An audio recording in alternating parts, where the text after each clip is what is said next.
High বন্ধুরা, আমাদের agriculture বুক চ্যানেলে সবাইকে স্বাগত।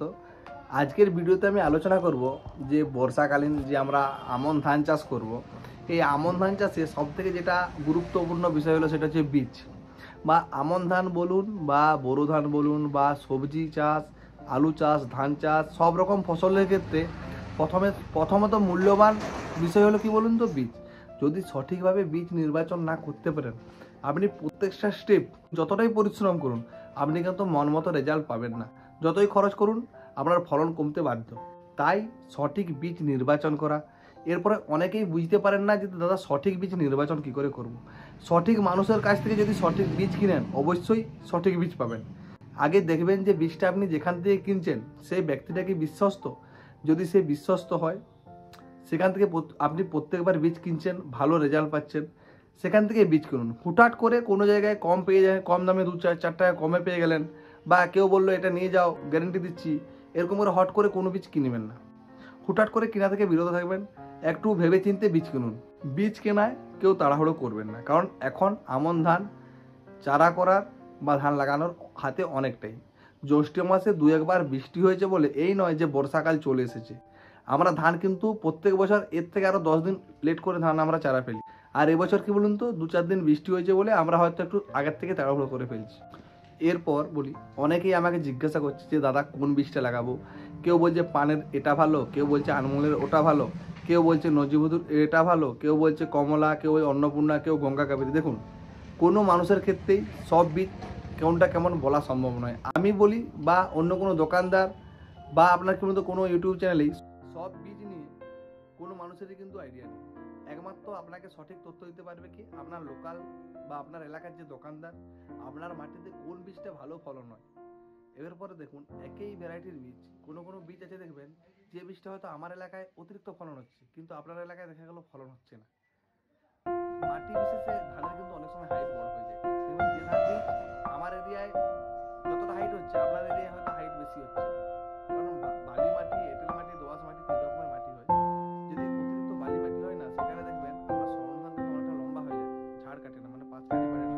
তার জন্য কি ধানের ফলনও কিন্তু হয় না। আপনি আগে দেখুন যে আপনার জমিটা কিরকম। হয়তো আপনি কোনো ইউটিউবারকে জিজ্ঞাসা করলেন যে দাদা এই বীজটা কেমন, সে হয়তো হুট করে আপনাকে ভালো বলে দিল।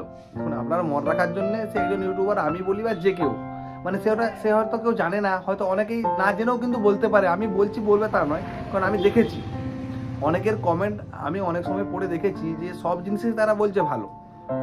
সব জিনিসই ভালো সে যে বলছে, তার গ্যারেন্টি কি? খারাপ হয়ে গেলে তার গ্যারেন্টি কি? দেখুন, সব বীজ তো সব এলাকায় চলে না। আমার এলাকায় যে বীজগুলো চলে হয়তো 10টা বিক্রি হয়, আপনার এলাকায় আরো 10টা, পাশের এলাকায় আরো 10টা, মানে প্রত্যেকটা এলাকায় আলাদা আলাদা বীজ চাষ হয়। তাহলে কোনো বীজ কোনো একটা ব্যক্তির ক্ষেত্রে সব রকম বীজ জানা সম্ভব। আপনারা ইউটিউবে অনেকেই কমেন্ট করছেন দাদা এই বীজটা কেমন, ওই বীজটা কেমন। এটা আমাকে যেমন কমেন্ট করছেন, আবার অন্য কাউকেও কমেন্ট করছেন, সব জায়গায় কমেন্ট করছেন যে কোন বীজটা কেমন। সবাই আপনাকে ভালো বলে দেবে, আপনি লাগিয়ে দেবেন, কিন্তু দেখবেন রেজাল্ট খারাপ। আপনি আপনার এলাকার লোকাল দোকানের সাথে পরামর্শ করেই সঠিকভাবে বীজ নির্বাচন করুন। যেমন স্বর্ণ, BB11, এখানে রাজেন্দ্র মাসুরি, মিনিকেট, যেরকম যে চাষ করেন সব রকমের নানা রকমের মার্কেটে এরকম যদি দেখতে যান 1000টা ভ্যারাইটিস। এর মধ্যে আপনাকে ধান বীজ বুঝবেন কি করে কোন ধান বীজটা কেমন, আপনারা খুব সহজেই বুঝতে পারবেন। ভালো করে যদি প্যাকেটটা দেখেন, ধান বীজ হয় 4 রকম। যে 4 রকমের একটা হচ্ছে বিডার, যেটা বিডার বলি, মানে সেটা আপনার শুধুমাত্র আপনারা কিন্তু মার্কেটে কিনতে পারবেন না পয়সা দিয়ে, সেটা একমাত্র কোম্পানির লোক। প্রায় 1 কেজির দাম 3 থেকে 4 হাজার টাকা। আর 1 কেজি ধান বীজ থেকে প্রায় 4 বিঘা 5 বিঘা পর্যন্ত ধান লাগানো যায়। ওটা কোম্পানি প্রথমে যে বিডারটা নিয়ে ওরা চাষ করায় ফার্মে, সেটা থেকে যে বীজটা তৈরি হয়, সেই বীজটা থেকে তৈরি হয় ফাউন্ডেশন বীজ কিন্তু আপনারা মার্কেটে পাবেন, কিন্তু সেটা অনেক সময় পয়সা দিয়ে কিনতে পাওয়া যায় না।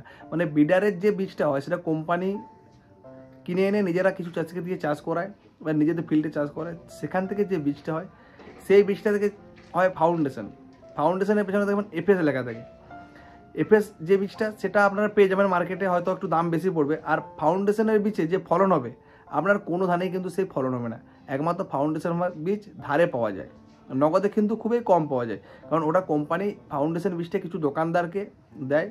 তারা ওই ফাউন্ডেশনের যে ধানটা হয় সেটা ওরা নিয়ে নেয়, সেটা থেকে যে ধানটা তৈরি হয় সেটা হচ্ছে টিএফের যে ধান বীজটা হয় সেটা ট্রুথফুল লেভেল দেওয়া থাকে পেছনে। আমি প্রত্যেকটা প্যাকেটে আপনাকে দেখিয়ে দেবো, সেই বীজটা কিন্তু আপনারা পাবেন।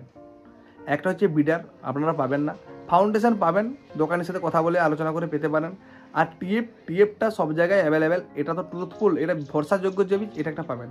আর একটা বীজ কি যেমন ইমপ্রুভড, মানে যেটা বর্তমানে চালু হয়েছে, কনক, কমলা 111, সানা বা পানের 804, বলবান, এইসব ভ্যারাইটির এগুলো বীজ বিঘাতে আগে যেমন 6 কেজি লাগতো 42 শতকে, আর এগুলো কি বলুন তো, এগুলো বিঘাতে লাগছে 3 থেকে 3.5 কেজি। এদের ফলনও বেশি, এদের রোগ জ্বালাও কম। এই যে ভালো করে যদি দেখেন, এই যে দেখুন, এটা BB11 ধান, এখানে লেখা আছে FS, মানে এটা হচ্ছে ফাউন্ডেশন, এটা কোম্পানি ধান বীজটা কল্যাণী সিডের ধান বীজ। এরা আমাকে দিয়েছে কি জন্য, যে এটা থেকে যে বীজটা হবে ধানটা, সেটা কিন্তু এরা আমার কাছ থেকে নিয়ে নেবে। তারপরে যে বীজটা প্যাকেটিং হবে, সেই বীজটা হবে TF, যেটা মার্কেটে তারা ছাড়তে পারবে। মানে আগে নিজে থেকে কোম্পানি চাষ করিয়ে নেবে বীজ, এখানে চাষিকে দিয়ে, এখানে ফিল্ডে তারা ভেরিফিকেশন করবে 12 বার, বুঝতে পারছেন। প্রত্যেকবার তারা দেখবে ধানটা কেমন হচ্ছে, কীরকম গ্রোথ, তাতে মেশা আছে, যদি মেশা থাকে সেটা কাটিং করবে, ফলন কেমন। তারপর তারা যদি দেখে যে ভালো হয়, সেক্ষেত্রে কিন্তু এটা ভবিষ্যতে কিন্তু তারা বীজ করবে। অঙ্কুরের TF ট্রুথফুল, মানে এটা ট্রুথফুল, বা আবার শর্টকাটে লেখা থাকে TF, সেটা হচ্ছে ট্রুথফুল। এটা হচ্ছে ওই ফাউন্ডেশনের পরে যে বীজটা কোম্পানি প্যাকেটিং করেছে, তারপরের বীজটা এখানে ভরাই করা হয়েছে, সেটা হচ্ছে ট্রুথফুল। কী বলুন তো, ইমপ্রুভড, মানে যেটা রিসার্চ ভ্যারাইটি বলছি, সেটা থাকবে ইমপ্রুভড প্যাডি। এটার পেছনেও যদি আপনি দেখেন, সেক্ষেত্রেও দেখবেন যে এটা তো TF লেখা আছে। এই যেগুলো সব ইমপ্রুভড পেডিসিড আছে না, মানে এখন দেখবেন প্রত্যেক কোম্পানিরই এইসব ইমপ্রুভড পেডিসিড বেরিয়ে গেছে। এই বীজগুলোর কি সুবিধা, এগুলো দিলে অতিরিক্ত যেমন ফলন পাওয়া যায়, সেরকম আবার রোগ জ্বালাটাও কম। কি করে অতিরিক্ত ফলন ফলানো যায়, রোগ প্রতিরোধ ক্ষমতা বাড়ানো যায়, বা খরা বন্যার হাত থেকে ধানকে কি করে রক্ষা করা যায়, কোম্পানি কিন্তু নানা রকমভাবে বীজকে মডিফিকেশন করে চলছে। আর ইমপ্রুভ পেডি হলো সেই প্রজাতির মধ্যেই একটি। আশা করি সবাই বুঝতে পেরেছেন যে বীজের যে 4টা ভাগ, একটা ফাউন্ডেশন, একটা বিডার, একটা TF, একটা ইমপ্রুভড, এই 4 প্রকারের ধান বীজ হয়। এছাড়াও যদি আরও অন্য কিছু হয়, হতেও পারে, সেটা হয়তো আমার আর জানা নেই। আর যেসব বীজে অনেকেই বলছে দাদা বীজ শোধন করতে হবে, যদি কেউ বীজ শোধন করেন করতেও পারেন, ঠিক আছে। যারা লোকাল কিছু কোম্পানির বীজ লাগাচ্ছেন বেঙ্গলের ফার্মে, তারা অবশ্যই শোধন করবেন। আর যারা রিসার্চ ভ্যারাইটি বা ইমপ্রুভ পেডি, যেগুলো দাম বেশি নিয়েছে, সেই সব ধানে কিন্তু থিরাম আগের থেকে ট্রিটমেন্ট করা আছে। আর যাদের থিরাম দেওয়া ট্রিটমেন্ট করা নেই, তারা অবশ্যই দেখবেন 10 কেজি, 20 কেজি, 25 কেজির প্যাকেটের ভিতরে যারা থিরাম দিয়ে পাঞ্চিং না করেছে, তাদের কিন্তু একটা করে থিরামের প্যাকেট দেওয়া আছে, ছোটো ছোটো প্যাকেট। ওটা 25 কেজির ব্যাগের সাথে দেখবেন এটা 100 গ্রাম কি 50 গ্রামের প্যাকেট আছে। ওটা আগে ভালো করে রোদে রেখে ওটাকে আগে মাখিয়ে নেবেন, মাখিয়ে রোদ খাইয়ে তারপরেই ধানটা ভেজাবেন, তাতে কিন্তু কাজটা খুব ভালো হবে। আর যদি কেউ বীজ শোধন না করেন, কোনো প্রয়োজন নেই, ধান বীজটাকে একদিন রোদে রাখুন, 2 ঘন্টার মতন যদি রোদে থাকে, তাহলে কিন্তু বীজ আর শোধন করার কোনো প্রয়োজন নেই। ভিডিওটি শেষ পর্যন্ত দেখার জন্য অসংখ্য ধন্যবাদ। যদি কারো কোনো অসুবিধা হয়, তারা আমাদের কমেন্ট সেকশনে কমেন্ট করবেন। আর যদি কারো কিছু জানার থাকে, আমার হোয়াটসঅ্যাপ নাম্বার দেওয়া আছে, সেখান থেকে যোগাযোগ করতে পারেন। আর যারা আমার চ্যানেল নতুন, তারা আমার চ্যানেলটি সাবস্ক্রাইব করে রাখুন, ভবিষ্যতে কোনো কিছু প্রয়োজন হলে